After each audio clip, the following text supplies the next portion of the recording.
So Brian White woke up this morning, looked around his room and went, "What city am I in actually?" One of life's great mysteries. Only roadies would get that joke. You're in one hotel room after another, and then you wake up one morning and you're not really sure because the hotel room just looks like all the rest. So I am in Vancouver, BC. This weekend was the Everything Electric Show, uh, presented by Fully Charged. They used to call it the Fully Charged Show. They changed it to Everything Electric. And what is this show? It's a fantastic coming together of all kinds of car vendors, of course, but it's more than that. There was an electric plane on display, and not like a prototype, but one that is actually being flown, one that you yourself can actually fly. They do. You can get classes, pilot classes, air flight lessons in this little plane, and it's beautiful and all that. They've got some very innovative. How much range? More than 15 miles, I hope. Yep, you get about 45 minutes of flight time. 45 minutes, okay. With enough reserve, because you have to, just like you were required to have fuel reserves, you're required to have energy reserves in an electric plane. But they've got other things too. They've got Mitsubishi was there showing off heat pumps. They've got solar installers. In the atrium, there was the Silent Gardener. It's a gardening service. It's a landscaping service that only uses electric trucks, electric cars, electric mowers, leaf blowers, hedge trimmers. And is he there doing big sales? I might have to sneeze on you here in a second. I'll let you know. I'll let you know. But no, there's all kinds of stuff: e-bikes, e-scooters, and then the presentations are where it's at. There are nonstop shows on 2 stages for 3 days. You get to see Sandy Munro. You get to see BC Hydro comes out and talks about power. You get to learn about transmission, about international sales, about tariffs, about any topic you can realistically think of. And then they go even further and say, here's how you can cook without carbon. Here's how you can electrify your kitchen and your diet. Here's how you can do all these things. And you'll get to see so many people there, people you didn't necessarily know you would ever meet in real life, like me, of course. But Josh West 24/7 was there. The crew from Transport Evolved was there. But Robert Llewellyn of Junkyard Wars and Red Dwarf fame is the host of the entire event. Jack Scarlett is there. Ricky from 2-Bit Da Vinci's there. You're going to see Matt Farrell from Undecided was one of the presenters. There's so many great people, and it's just a fun event. So what did you learn? I mean, it's one thing to tell us that we should go next year, and for, Vancouver's right. Used to be a really cute town. Now I understand it's really built up. It's very built up. It is a big city now, but as a result, you get amazing food. Yeah. So what ends up what we saw this year that was different? There was a couple things that were different. First, the attendance doubled from last year. Oh. But the big excitement to me was how many cars were on display. That's the first one you see. Is last year, I don't remember if GM was here, but if they were, they probably only brought a Hummer and a Bolt. This year they had the Equinox, the Blazer, the Silverado, the Cadillac Lyric, and the Hummer. And then because we want people to actually stop by the booth, throw in the gas Corvette. I mean, sure, it uses Splody juice, but that's all right. It's the pretty face to get you in. Polestar was there. They had their prototype BT. I don't remember the 3-letter acronym they gave for their little not acronym, I guess, just the initials for their concept sports coupe. Beautiful thing on display. Tesla was there, which is unusual for them. They don't do a lot of shows. Yeah. They had a Cybertruck you could actually get inside of. Okay. And I think there were test drives of all kinds. BMW had vehicles for test drive, and I don't mean inside the space, but out onto the streets. Chevy had their test drives. I think Toyota might have had some. Subaru was there. Tesla, you could test drive a 3 or a Y. There was the big excitement to me was how many models were on display. And of course, Toyota came out with two hybrids and a buzz forks. Not as exciting, but unlike Honda, Toyota was actually there. And by there, I mean in the business at all. Yes. And what did I learn? Well, I learned more stuff about the power situation, the grid situation, and how all that's going to be balanced and leveled moving forward. And it's all very hopeful. Is there a short version of that other than hopeful? I mean, yeah. Well, one. I mean, you can't run for president on just hope alone. You'd be surprised. So one thing is that, there are places where you can't put in generation, whether it's much in the way of solar, maybe there's not enough wind, but with transmission, you can start pulling from far north to serve places that already have power and then send that power farther south. And that's one of many possible solutions. The others, of course, batteries keep getting cheaper. Getting grid storage keeps getting cheaper. I had a chance to talk with a number of people from India about my thoughts on how the grid could be balanced with the LFP vehicle to grid. And I got to learn the errors in my assumptions. Okay. And the biggest one is that in the places where you need the grid to stabilize the most, you also have consumers with the least capacity to buy a car that costs 3-4 times what the cheapest gas cars cost. Right. Yeah. Because you can get some very cheap, very low quality gas cars made domestically in India. Yeah. So India needs their own electric car business. Yes. And I'd asked about partnerships with China, and the response was tepid. There is not a natural camaraderie between the two nations, to put it mildly. Yeah, this is absolutely true.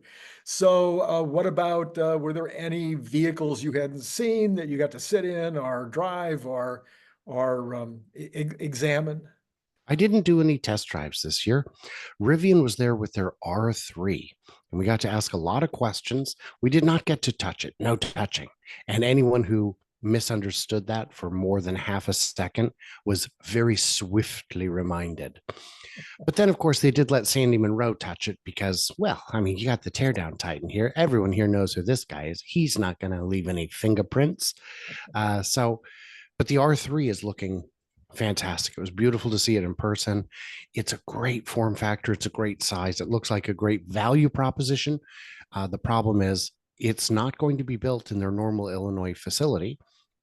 It's going to be built in their Georgia facility, for which groundbreaking has been postponed. Oh. So if we see the R3 by 2031, we will be quite fortunate. And by then, the entire face of the industry will have changed. Things are changing so rapidly in this industry. All these cars that we were, even just a few years ago, you'd be lucky to have 10 or 15 cars at a show like this. And now you've got several manufacturers with a half dozen each. Plus all the ones with just one or two. Mini Cooper was on, the Mini EV was on display. And I love that Mini is not a size, it's a style, because that Mini was gigantic. It was so much bigger than the Toyota Prius. So what about the AV side of the EV business? Were there much talk, much conversation, anybody talking about it from the stage? I mean, this morning, Sawyer Merritt is announcing that LiDAR is he's quoting Elon Musk in 2019, LiDAR is a fool's errand. Anyone relying on LiDAR is doomed. Expensive sensors that are unnecessary, you'll see. And then the announcements. Chinese EV maker XPeng recently announced plans to ditch LiDAR. Today, Mobileye said they no longer are developing LiDAR in-house. And LiDAR supplier Luminar laid off 20% of its employees a few months ago due to business struggles. So was there much talk about this kind of stuff? So there was no talk that I saw about autonomy, because in this space, so few of these manufacturers have anything to do with it. I will say that LiDAR is obviously critical, Randy. That's why I didn't start driving until I developed LiDAR, and I won't allow my children to drive until they themselves evolve LiDAR. We all know that's how this works, Randy. And I won't let them fly until they can do echolocation. It's just basic science fiction. So there's yeah, we've got the autonomy discussion didn't really come up because, and I think it's just because so few of the players there have any stake in it. Tesla did have a presence, but their presence was more like a dealer. So Ford's presence at the show was not Ford corporate. It was the Ford dealer or dealer association in BC. They brought out their inventory vehicles, and they did their people out there were fantastic. I walk up to the guy. He has no idea if I know anything. And I said, so just tell me what you got. And it was great. He laid straight in. He said, well, you've got the Mach-E, which is more or less a bespoke EV. It's got a lot of the from the ground up advantages. You've got the Lightning, which is a gas truck that they electrified, but with purpose. And then you've got this Econoline Ford van here, which is electric. And it is just an Econoline that we jammed a battery into, but it works. And for those who don't know, Ford has just increased the range on the next generation of that van by 20%, which will expand the number of use cases for which it will work. It's still not going to be something you would want for van life, but it is going to work for more contractors in more situations. So how about the Ford in this particular case? You said he was a pretty good guy. Was he enthusiastic about the Ford EVs? Was he enthusiastic about the EV business, or was he just there because he was told to get there? Well, if he was just there because he was told to, he did a good job of hiding it. He knew what show he was at, and he put on a good face. I will say that the folks at the GM booth were fantastic. I talked with a gal named Trish, who said that she's from Detroit originally, and I could tell because she had that kind of no nonsense approach. And I said, I'm assuming you can't go on camera. She's like, of course not, but let's walk and talk. I'll give you all your information, and then you can do whatever you like with it. And it was fantastic. The manufacturers, for the most part, were there and very serious. I felt bad for who was it? Was it Subaru? I don't think it was Subaru. There was someone there. Mitsubishi was there with no EVs, with one hybrid. And the poor guy, he was getting no love at all. No one wanted to talk to him.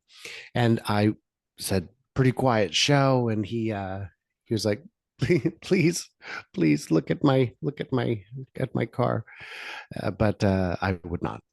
So that was unfortunate. Well, you skipped over Trish really fast. What happened to that wonderful conversation with Trish? I've made a video about it. It'll be out sometime in the next week or so. But yeah, she helped me understand the difference between the different models and the trim levels. The Silverado EV pickup has the mid gate that folds down. So you end up with like 10, 11 feet of linear space to put oversized lumber if you so desire.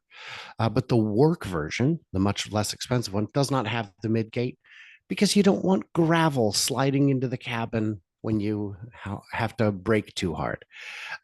But these are, big, heavy, expensive vehicles. And as great as they are, I don't know if I could buy another car that doesn't have a lot of autonomy. Yeah, we get so used to it. And so interesting that it really wasn't even a subject matter at the show. Now we know that many of the autonomous companies out there are pulling back. Well, first of all, they're pulling back on BEVs, and then if they were in the autonomy game, they're pulling back on autonomy too. So you just didn't hear. I mean, how do these people think that? Well, you wouldn't have that answer. So one of the vehicles they had, the Equinox, has Super Cruise. Right. The other ones there did not. It is available on some of the higher end vehicles that General Motors sells. And I said, so Super Cruise, walk me through it. What can it do? Well, there's, a cajillion miles of pre-mapped roads on which it will work. And I said, well, can I get I said, well, will it stop at a stop sign or a stoplight? No, it will not. It will not do that. She goes, for that, you need Ultra Cruise. I'm like, what are you? You're making stuff up.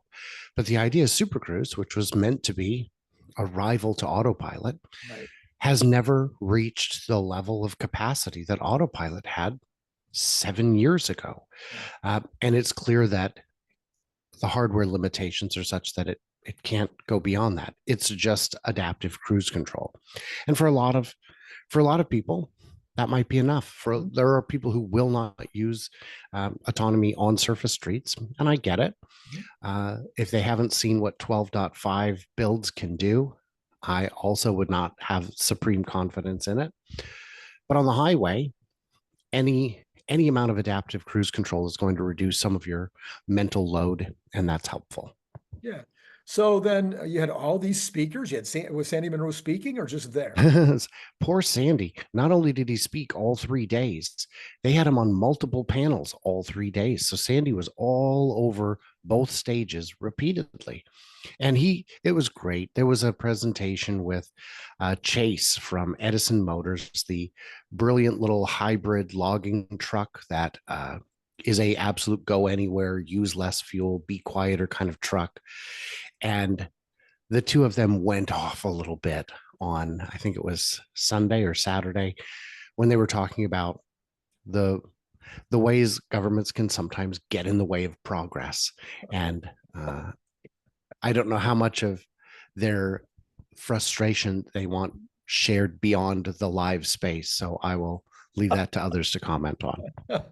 So you and I spend, 27 hours a day studying this stuff. Were there any speakers who enlightened you or caused you to go, oh, that's something I need to share? No, because I don't go to as many of the live presentations. I only go to ones where it's someone that I know, or someone with an expertise so far outside of what I currently know that I just have to be there.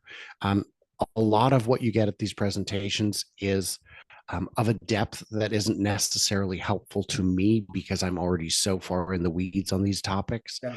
And a lot of the presentations are things outside of what I do. E-mobility, I will not benefit from that presentation. So I mostly am interviewing vendors and distributors, suppliers, meeting other experts to learn from them. So I ended up shooting 12 videos over the course of the three days, really 11 over 2 days, and then one more on Sunday. But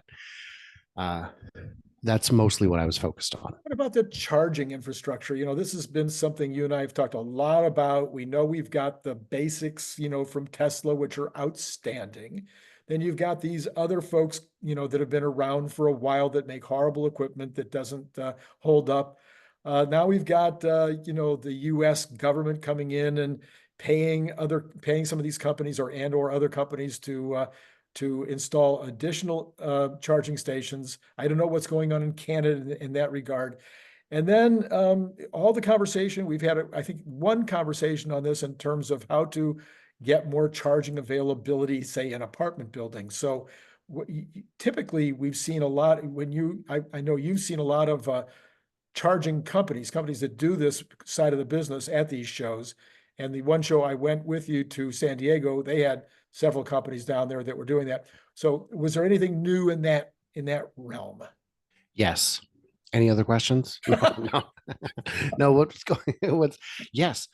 So last year I interviewed a representative from On the Run, which is a chain of gas station convenience stores. And last year they had, he was excited to say, we have 30 locations with DC fast chargers. They were using the FreeWire system, which is where they don't have to change the power. It just trickle charges their battery system all day. And then when a car shows up, it fast charges. And as long as there's any amount of gap between cars, it'll keep up. I went back, I had a chat with him this year. I said, has enough changed? Should we interview you again? And he said, we had 30 last year. We have 50 now. I'm like, whoa, that's a big jump. He said, I did not anticipate growing this quickly. They're no longer installing many of the FreeWire systems. They're installing traditional systems that can charge back to back to back all day. They're bringing in power as needed. And he said, and I said, tell me why you beat Electrify America. And he said, because our stations are attended. They're at 24-hour locations. We have bathrooms every time. We have food. We have hot food almost every time. And because this is our business, we make sure our equipment actually works. Unlike the air hoses. You know, I've never had one of those out of service. I'm not talking about at their stores. Oh, right. But in general, I've never had. Really? Yes. Oh, yeah. Oh, I haven't had one of those out of service, I think, ever. But I'm also about 130 years younger than you. But there is, but that's just one place. Then you've got Blossom EV. Also, I interviewed them last year and then this year again. They've got an app that's similar to PlugShare, where you can find relationships basically, but they're different than PlugShare. They allow you, the homeowner, to monetize. They have a rating system that tells you what amenities are around, that will include notes like maybe be careful in this neighborhood after dark, whatever it might be. Wow. Things like that. And so individuals can get ratings, homeowners can make money, and there's trip planning and all that. And that's just, you know, and we're only two companies in. There are, of course, going to be there was a lot more of that. There was a lot of discussion about building out the charging infrastructure, and some of the panels actually touched on ways to consider legislative changes that would permit easier use of getting those in to condos, but also apartments, and really everywhere. Okay, so there's some issues with regard to regulation making it difficult, or would these be regulations that would help these owners make the decision to go forward, maybe with incentives and or disincentives if they don't? It's just discussion at this point. So both. So Okay. both. There's discussion of saying any new construction would need it, or do we tell larger properties that they need to add it, things like that, and then how do we incentivize and motivate? But again, just at the consideration phase, unfortunately. Got it. Okay. All right. So all in all, you were very enthusiastic about this particular show. The one that I attended, I think that was 2 years ago down in San Diego, was a good show. I actually kept myself busy for most of the 2 days. But this would be a much larger show now. And so for next year in Vancouver, BC, a fun town to visit, you'd be like highly recommending folks come up and take a look if it's not too far out of their way, huh? Absolutely. And they do hold these all over the world. There will be 2 in England. There'll be 1 in Australia. There's 1 in Amsterdam. They're all over the world. And yeah, I am hoping to get to the 1 in Australia at some point. I know I've got some viewers there who would love the opportunity to say hello, but I don't know if you know this, Australia is a fairly modest commute. Yes, I actually have not been to Australia, but we did do at the time, the longest flight you could possibly take in the world, LA to Singapore, 17 hours. I don't recommend it. It was long, very, very long. All right. Any last thoughts with regard to your adventure? No, it was just wonderful. And any of these events you can get to anywhere, check it out. There's different ones have different features. You know, in 2 weeks' time, we're going to be in Ocala, Florida for Cybertruck Fest. A number of us will be there for that. Come check it out. But yeah, just get out to these events. It's so much fun. And if they follow you on your channel, you are always, I mean, you talk about it on this channel too, but if they would go and just spend a little time over at your channel, they would learn about all of these before they happen far enough in advance to plan and get the cheap tickets, right? Yeah. Indeed. All right. So follow Brian, and and then in case you've got lots of money just laying around, you just don't know what to do with it, you don't want to spend it on either candidate, his Patreon, my Patreon, not necessarily in that order. I mean, noble causes, one and all. Absolutely. All right, Brian, thank you so much for letting us know what's going up in BC at they now call it the Everything Electric Show. All right. It's been great.